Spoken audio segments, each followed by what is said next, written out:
About 2 weeks ago, I made a big dive and decided to invest $88 in this PELADN RX 588 gigabyte card. I made a full cheap PC build, and I'll have a link to it up above. But in total, the thing came out to be just under $400, about $399 on the dot. And I went ahead and did the full build. I put a full review on there, but I thought that maybe this card and my final thoughts needed to be dove into a little bit further. Some of the pros and cons and why this thing is or is not important. So I'll do a quick refresh. That's the RX 580. It's an aging architecture. One key note though is it is 8 gigs, 256-bit, but this card originally came out in 2016, so it's aged pretty well by now. But the key selling point here, $88 USD, and 6 stellar reviews on Newegg. So of note, this is not sold directly through Newegg. It is through a third-party store, so I'm assuming this is sort of an overseas reboxing of this card. I don't know what it was originally. I don't know if it's refurbished or new. It never really actually delineates that anywhere in here.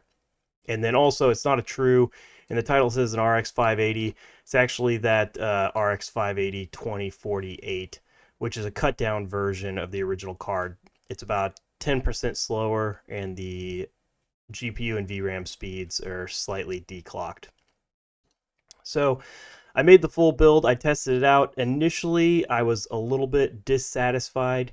If you go look back through some of my older videos, it ended up in a lot of cases getting beat out by a 4 gigabyte GTX 1650, which everybody's all on the VRAM hype train, but obviously either one of these cards is a 1080p card, and at 1080p, the 4 gigabytes still does pretty well at the settings that you'll be playing on these types of graphics cards. So at first I was a little bit bummed out about it, and then I took it even further. I just couldn't let it go. So then I jumped in to try and overclock this thing because I thought, oh, it's just a cut down version. I'm sure I can up the performance a little bit on it. And the first thing I noticed was it was only drawing about 100 watts of power, which I thought the original was closer to like 170 or 180. So I thought this thing's probably power starved. So I went into AMD's drivers, pleasantly surprised. You can up it by like 150%.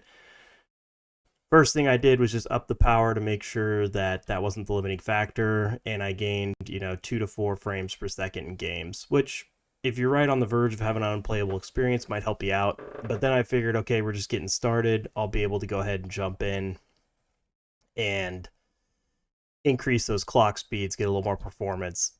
This thing was just very unstable. I was almost able to get no additional performance out of it. I was finally able to get about 75 extra megahertz on the VRAM and a little bit on the core, but it netted me almost nothing. It was still like 2 to 4 frames per second, not a game changer. So that was a little bit disappointing.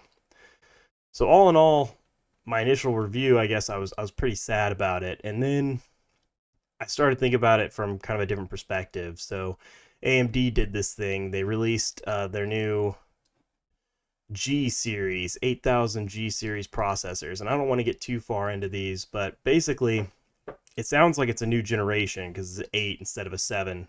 Don't think that way. This is just a higher performance integrated graphics unit on it versus like what comes on your standard 7 series. So the actual processor is slower for gaming. So if you're going to have a dedicated card, definitely go with the 7000 series. However, the 8700G, the best integrated graphics unit you got, is $329, and I believe the 86, which is cut down a little bit, is $229. And the reason why I started thinking about how important this is if you're building a brand new computer, and I've already expressed, lots of times used is a good option, but that 8700G is going to cost you the AM5, the DDR5, the full package. I don't think you're actually going to end up with that affordable of a PC, especially when you're looking at $230 to $330 on the CPU. So I started doing some more digging once those things got released and the benchmarks and everything came out on it. I started looking more into it, and that started really driving me towards why maybe this card is useful as a placeholder. So if you're really uncomfortable in the used market, I went through, I can have it linked on here. This is the hardware unboxed video on it. But Counter-Strike 2, medium settings, the 8700G, the new integrated GPU, 119 FPS. And if you take a look at when I tested the RX 580, Counter-Strike 2 on medium, we're getting 216 FPS. So if you're looking at e-sport type games, having that dedicated video card is definitely going to be worth it. And then I don't think we have a whole lot of overlap on things that we tested, but if you come in here, that's Fortnite. Cyberpunk Phantom Liberty, 8700G, 41 FPS with a low of 30.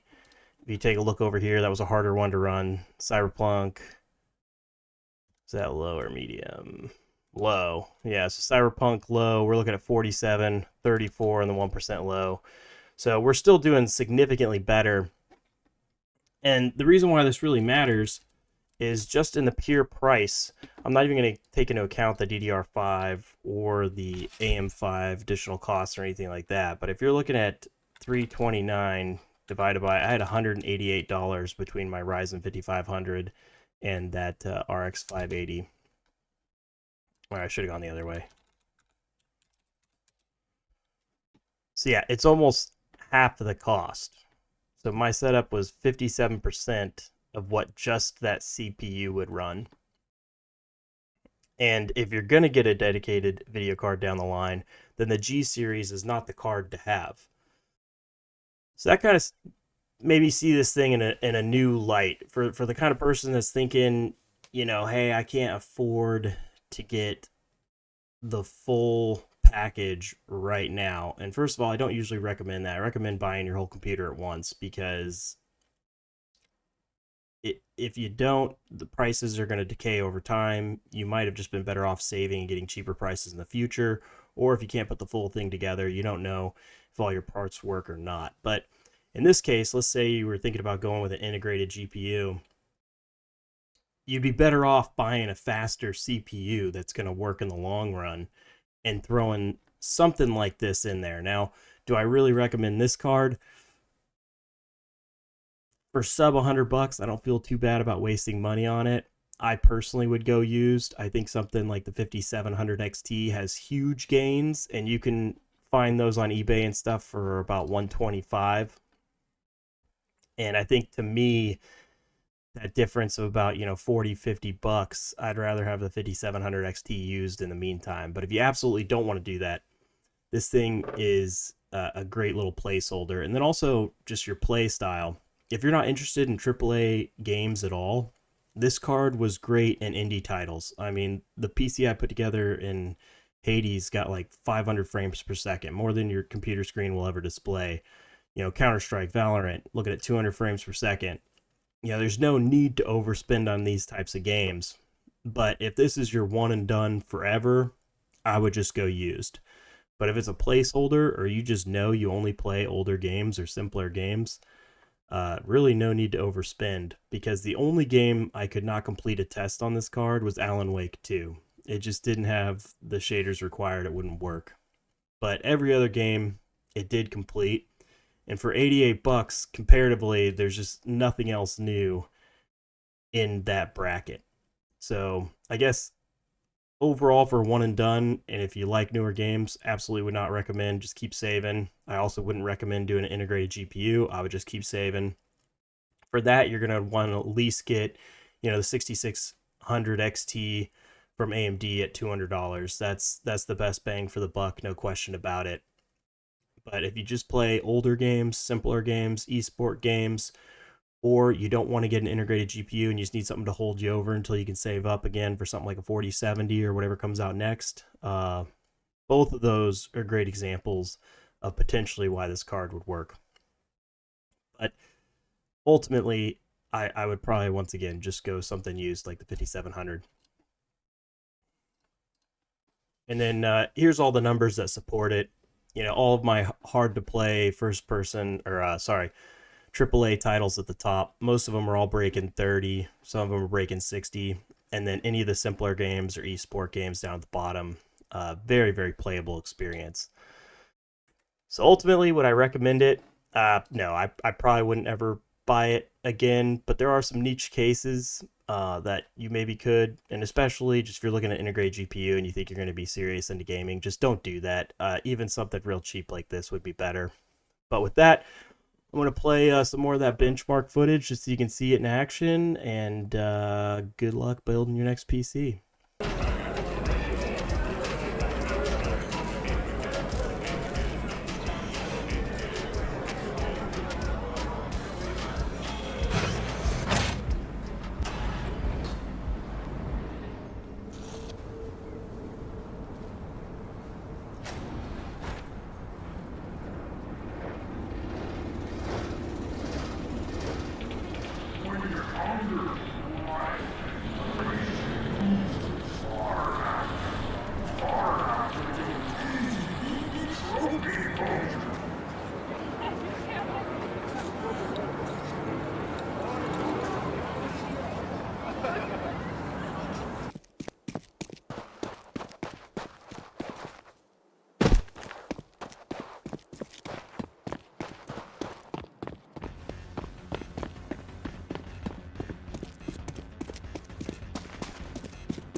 Counter-terrorist win.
Target area marked. You're clear hot.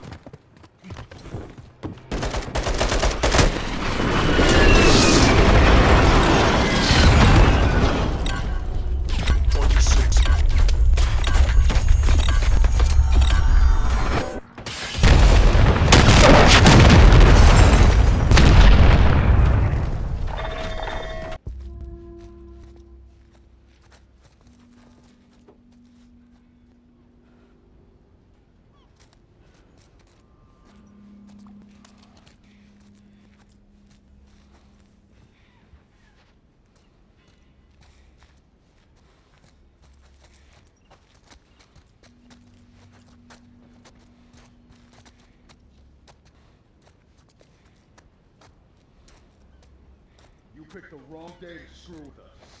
Fuck yourselves.